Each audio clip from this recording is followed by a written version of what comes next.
just thought I'd do a catch-up video just to keep my hand in and let you know what I've been up to lately. It's November already, can you believe that?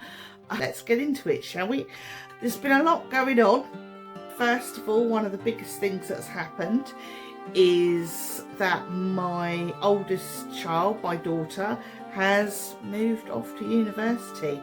This is my first baby to fly the coop, as it were. So that has been a wrench, and we've been helping her get ready, and then we've helped her move into her halls. She's not gone far. She's only gone to Norwich University of Arts, but still, being away from home the first time, it's a bit of a wrench still.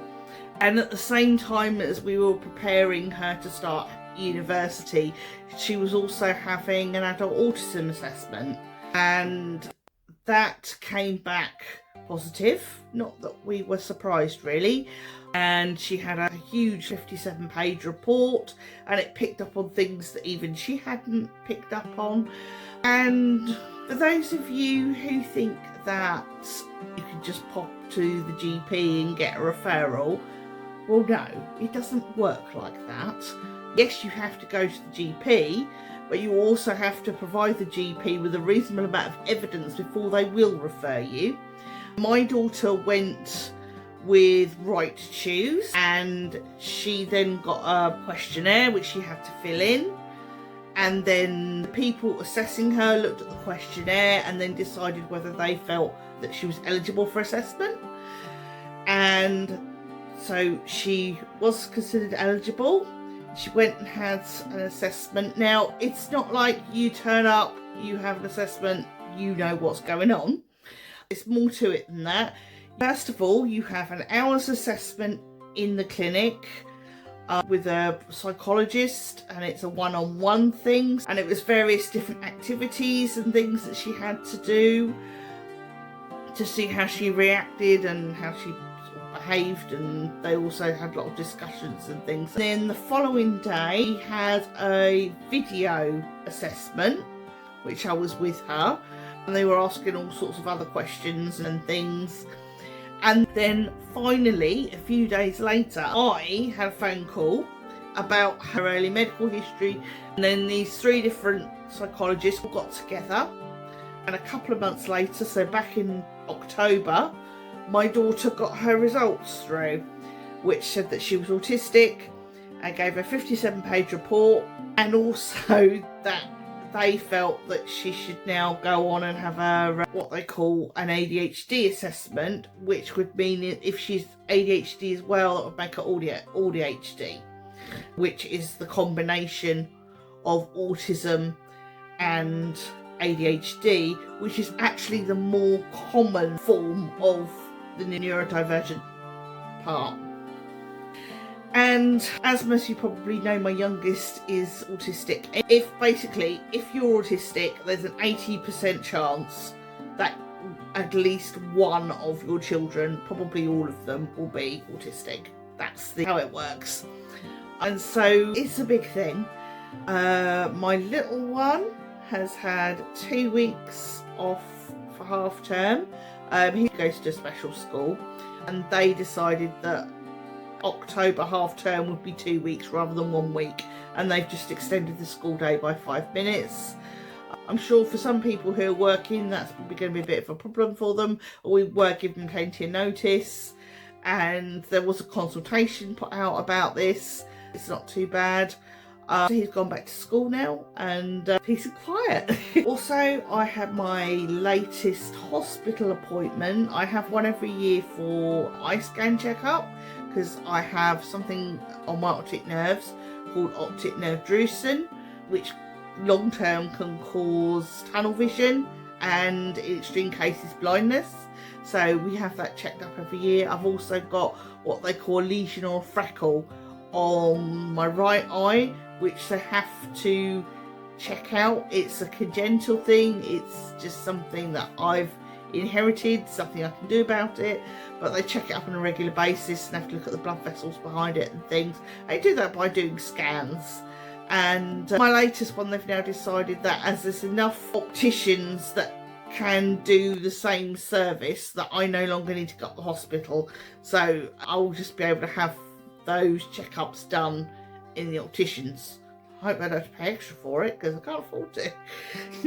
One thing that I'm kind of struggling a lot with at the moment, this is why it's taking me also longer than I would hope to get videos out, and that is fatigue. I'm going through perimenopause at the moment, and I'm really struggling with fatigue. It's absolutely knocking me for six, and so I hope at some point to be able to get to the doctors to see if HRT would help, but I don't know. I certainly need some sort of help with the fatigue, because it makes you so exhausted you can't get on with anything, and then you end up falling asleep at the most inappropriate times and places, and it's just all coming to a head now where I've kind of had enough. I just want to be fixed. I've also realised I need more B-roll for my history video.